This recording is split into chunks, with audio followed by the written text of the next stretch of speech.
Egypt, one of the most powerful civilizations in all of human history. The land of pharaohs, pyramids, and mysteries that no human being has ever been able to fully explain. A place that dominated the world for thousands of years. And that still fascinates anyone who looks at it today. But here's a question that almost nobody asks. In the middle of all that power, all that wisdom, all that greatness, how did the gospel of Jesus Christ end up here? How did a message born in a small, forgotten region of the Roman Empire cross borders, deserts, and empires and find its way into Egypt? Because this isn't just a story about a religion spreading across a map. This is the story of a man arriving alone at a port city with no money, no army, no influence, nothing but a message. And that message ended up shaking one of the most powerful places the world had ever seen. Alexandria was the smartest city on the planet. Greek philosophers debating in the streets, Jewish scholars deep in the scriptures, merchants from every corner of the world arriving at the port every single day. It was the intellectual center of the ancient world. If any city was ready for an idea that would change everything, it was this one. And the story of Christianity in Egypt is surprising from the very first chapter. Because it doesn't begin with a missionary planning a trip. It doesn't begin with a council or a political decision. It begins much earlier than that, with a family fleeing in the middle of the night, carrying a baby in their arms, searching for a safe place. This is the story of how the gospel reached Egypt, and it will surprise you from beginning to end. Before we talk about how the gospel arrived in Egypt, we need to understand what Egypt actually was. Because if you picture Egypt as just pyramids and sand, you're missing the bigger story. By the time the gospel was spreading across the ancient world, Egypt had already been one of the greatest civilizations on Earth for over 3,000 years. 3,000 years of pharaohs, of gods, of temples, of power. This was a place that had seen everything and believed it had all the answers. But there was one city that stood above everything else: Alexandria. Built by Alexander the Great in 331 BC, Alexandria wasn't just a city, it was an idea. It was the vision of a world where knowledge, culture, and power all lived in the same place. And for centuries, that vision worked. The Great Library of Alexandria was the largest collection of knowledge in the ancient world. Scholars came from Greece, from Persia, from Rome, from every corner of the Mediterranean just to study there. It is estimated that at its peak, the library held nearly 700,000 scrolls. Every major idea of the ancient world passed through those walls. And here's what makes this so important for our story. Alexandria already had a massive Jewish community. Hundreds of thousands of Jewish people had been living in Egypt for generations. They had already translated the Hebrew scriptures into Greek in a text called the Septuagint. In other words, the foundation for the gospel was already there, waiting. So, when the message of Jesus Christ finally arrived in Egypt, it wasn't landing on empty ground.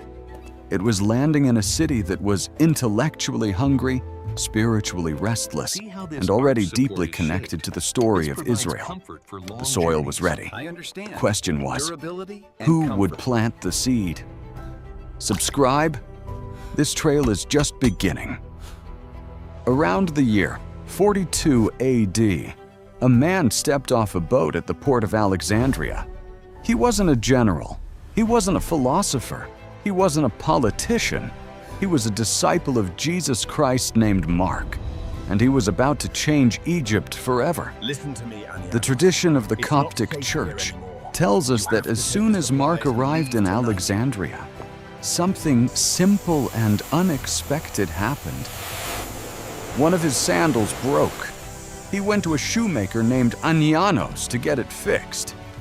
While Anyanos was working, he accidentally pierced his hand with a needle and started bleeding. What is he saying? Mark took some clay, prayed, and healed the wound on the spot. Seize him. Anyanos was stunned, but Mark didn't stop there. He began to speak about Jesus, who he was, what he had done, what he had taught, and Anyanos listened. He and his entire family converted that same day. That shoemaker, healed on an ordinary afternoon in Alexandria, would later become the second bishop of the Church of Alexandria. And that's how one of the oldest churches in the world began.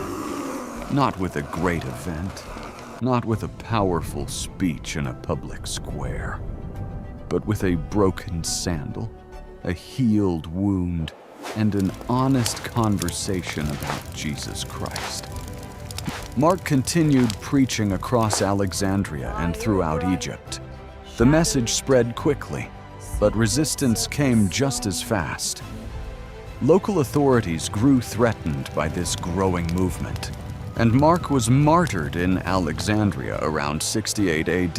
In Book 3, But here's what the nobody could interpretation kill: differs from the the Septuagint. church he left behind. We must The examine Coptic Church of original Hebrew Alexandria scrolls then. survives to The this light we day, see with is but a millions of reflection of believers divine truth, honoring Mark as their accessible to founder. us through rigorous But this study. was only the first step. Ensure these The trail texts are goes much transcribed deeper. verbatim. Mark The had future of our planted the knowledge seed. rests on the accuracy of your But now the notes. question was, how do you explain the gospel to the smartest city in the world? How do you bring the message of Jesus Christ to true a measure place of a full of civilization is not its philosophers, walls, intellectuals, wisdom and held people in its people? who had spent their entire lives studying the greatest ideas humanity had ever produced? The answer came through one of the most remarkable institutions in the history of Christianity, the Catechetical School of Alexandria. Founded around the 2nd century AD, it was the first major Christian school in the world, and it became the intellectual engine of the early church. This was the place where Christian history was being written in real time. The first major name was Clement of Alexandria. Clement had a brilliant mind and a radical idea that Greek philosophy and Christian faith weren't enemies. They were pointing to the same truth. He believed that God had been preparing the Greek world for the gospel through philosophy, the same way he had prepared the Jewish world Remember, through the true scriptures. faith is It the was a substance bold of things argument, hoped for, and it opened the doors that evidence of had things never not been seen. opened before. Then came Origen, possibly the most influential Christian thinker of the first 3 centuries. Origen produced more written work than almost any scholar of his time, diving deep into scripture, theology, and philosophy with an intensity that was almost unmatched. His ideas shaped Christian theology for generations, and some of his writings are still studied and debated today. What happened in Alexandria wasn't just local. The theology developed in that school traveled across the Roman Empire and beyond, shaping councils, creeds, and conversations that defined what Christianity would believe for the next 2,000 years. Egypt didn't just receive the gospel. Egypt helped explain it to the world. While Alexandria was producing brilliant theologians and defending the gospel with words and arguments, something completely different was happening just a few miles away, in the desert. And what was born there Look to the would horizon, change for that is Christianity where our just as salvation much, lies. if not The more. journey will be arduous, It started but with together one we man. shall overcome His the name was storms. Anthony. We have walked many Around the days year to reach this place, 270 but the AD, journey began Anthony was a long young before we were Egyptian born. Christian who walked into church one day and heard the words of Jesus read out loud. "Go, sell everything you have, give it to the This poor legacy and is follow now me. yours. And Treat he it did with respect. exactly that. I He understand gave the away weight of this everything he trust. owned, walked into the Egyptian desert, and didn't look back. Anthony lived alone in the desert for years, praying, fasting, wrestling with his own mind and spirit. Word began to spread about this man who had abandoned everything for God, and something unexpected happened. People followed him, not to pull him back to civilization, but to do the same thing he was doing. Soon, the Egyptian desert was filled with men and women who had left everything behind to seek God in silence and solitude. They became known as the Desert Fathers and Mothers. They developed a whole way of life built around prayer, simplicity, and community. And the wisdom they produced, short, sharp, deeply human sayings about life and faith, is still read and studied all over the world today. What started in the Egyptian desert didn't stay there. The monastic movement spread from Egypt to Syria, to Palestine, to Rome, and eventually across all of Europe. Every monastery that was ever built, every monk who ever took a vow, traces a direct line back to the Egyptian desert and a young man named Anthony who took Jesus at his word. By the 3rd century, Christianity in Egypt was no longer a small, quiet movement. It had spread through Alexandria, through the desert, through villages and cities along the Nile. And that growth caught the attention of the most powerful empire in the world, Rome. And Rome was not happy. The Roman Emperor Diocletian launched what historians consider the most severe persecution of Christians in the entire history of the Roman Empire. And Egypt was hit harder than almost anywhere else. Churches were destroyed, scriptures were burned. Christians were arrested, tortured, and killed simply for refusing to deny their faith. The numbers were staggering. Thousands of Egyptian Christians lost their lives during this period. But here is what makes the Egyptian church remarkable. Instead of collapsing under the pressure, it did something extraordinary. It remembered. It counted every single martyr. It honored every single name. The suffering wasn't hidden or forgotten. It was carried as a badge of identity. And eventually, the Coptic Church made a decision that no other church in the world had ever made. They created their own calendar. The Coptic calendar, still used today, begins its count from the year 284 AD, the year Diocletian came to power. They called it the era of the martyrs. Not the era of a king, not the era of a victory, the era of the people who died for their faith. It were one of the most powerful acts of collective memory in the history of persecuted Christians. And here is the detail that stops you in your tracks. The word Copt itself comes from the Greek word for Egyptian. The Coptic Christians weren't just followers of a foreign religion that had passed through their land. They were Egyptians. This was their home. This was their church. And no empire, no persecution, no pressure was going to take that away from them. The Roman Empire eventually fell. Diocletian is a footnote in history. But the Coptic Church is still standing, still worshiping, still baptizing, still praying in a language that traces directly back to ancient Egypt. The martyrs were not forgotten, and the gospel that Mark brought to Alexandria nearly 2,000 years ago never left. So let's bring it all together. Egypt was never just a passive recipient of the gospel. From the very beginning, this land had a unique and surprising role in the story of Christianity. It started before any missionary arrived, with a refugee family fleeing to Egypt in the night, fulfilling a prophecy written centuries before.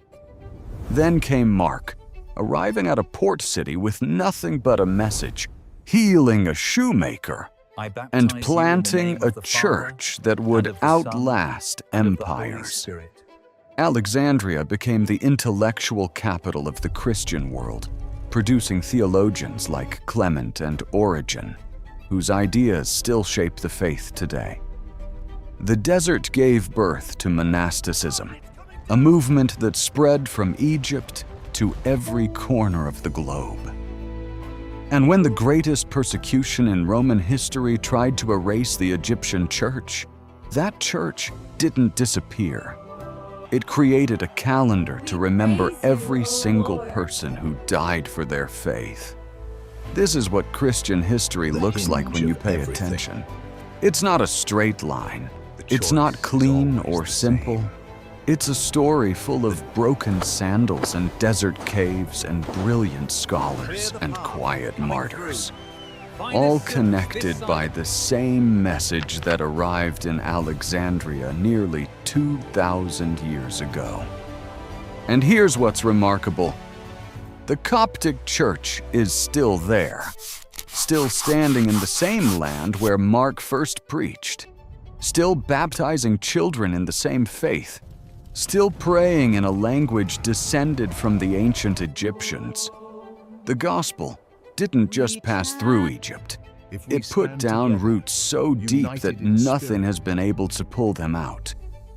The story of Christianity in Egypt is a reminder that the gospel has always found a way. Through philosophy and through desert silence. Through intellectual argument and through the blood of martyrs. It found a way in Egypt, and it's still finding a way today. The trail doesn't end here. Share this story, and make sure you're subscribed so you don't miss the next country on the map, because every place has a story, and we're just getting started. Thank you for joining us on this journey through the history of Christianity in this land. God bless you, and we'll see you in the next episode.